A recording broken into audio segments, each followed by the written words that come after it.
All right, I am recording this for my Affirmative manuscript final speech, and my audience are my two sisters. Say hello.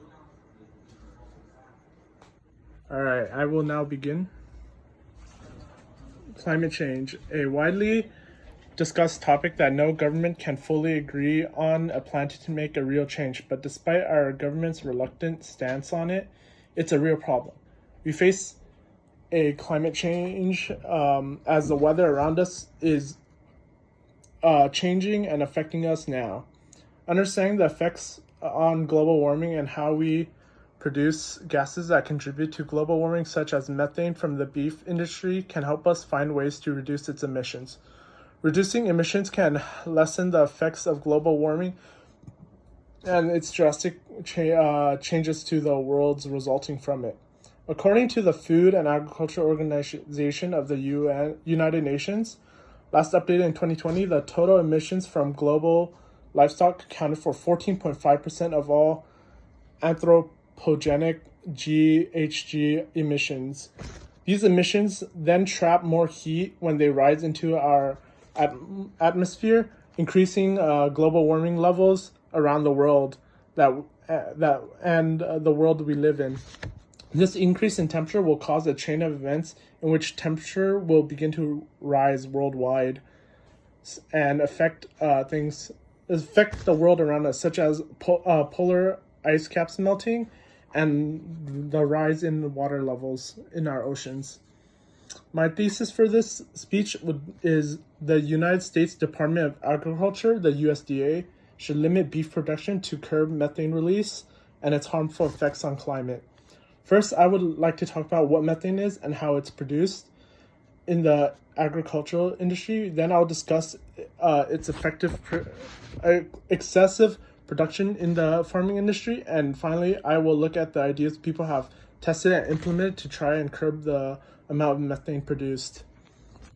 First, I will begin with what methane is and how it is produced, or not produced, how dangerous it is.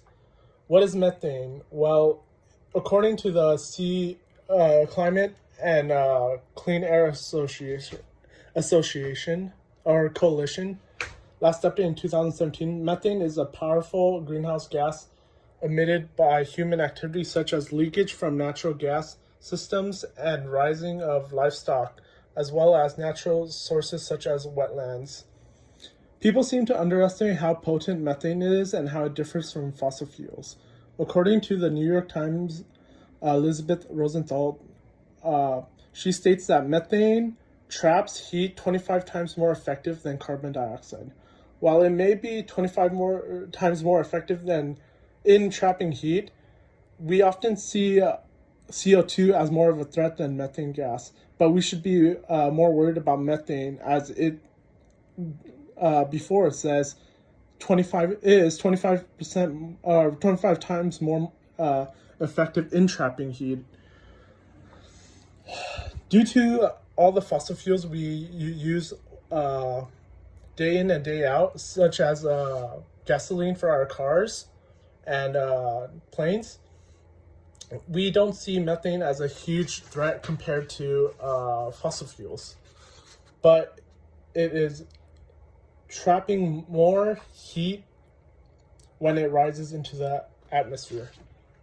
According to the Climate and Clean Air Coalition, updated 2017, it shows globally that humans produce 60% of the total methane emissions that are in our atmosphere. 40% of that total, which is just in agriculture alone, such as raising animals, manure management, enteric fermentation, open burning coal agricultural waste, and other things. The remaining 20% of the 60% would be from fossil fuels and getting rid of waste or household appliance or household energy and transportation. These CO2s are usually less harmful. These emissions of CO2 are less harmful than methane. So yeah. Next, I would like to move on to how it is being excessively produced in agricultural industry. Trillions of farm animals around the world generate 18% of the emissions that are raising the global temperatures. According to the United Nations estimates from the New York Times article, As More Eat Meat, a Bit to Cut Emissions by Elizabeth Rosendahl, she writes that the agricultural farming industry waste products such as livestock manure traps methane in their poop, basically. And when farmers shovel up their poop, they are releasing it into our atmosphere. And the article states, Flauntus and manure from animal contains not only methane but also nitrous oxide, an even more potent warming agent. So yeah, instead of like other countries, the farms here aren't regulated by the USDA to create buildings where they can trap the methane in the poop and manure, basically to generate heat.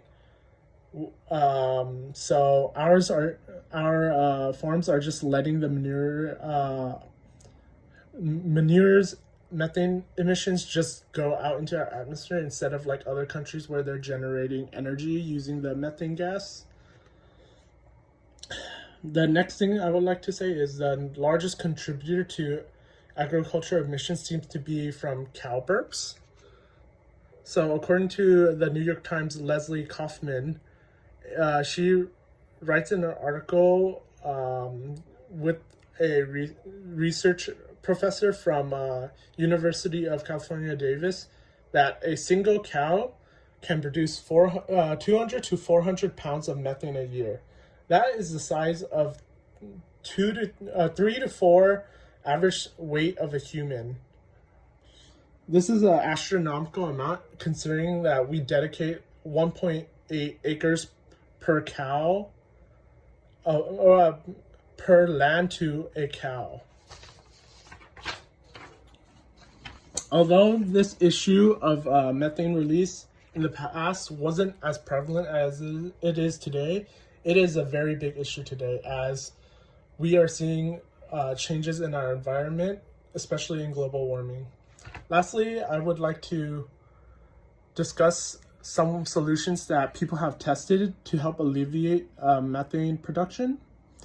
The first idea that the USDA should implement would be putting a limit on the methane productions per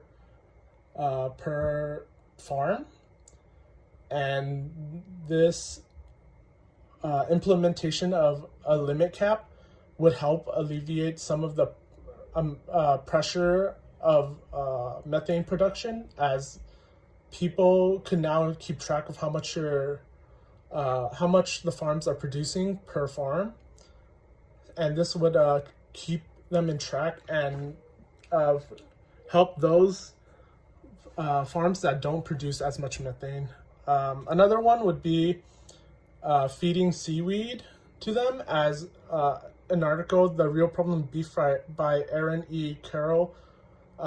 He lists a researcher named Sarah Tabor, who is a crop scientist and food system specialist, who has found that the enzyme called carcinogen in seaweed actually lessens the methane production in cows, and this would be a good start.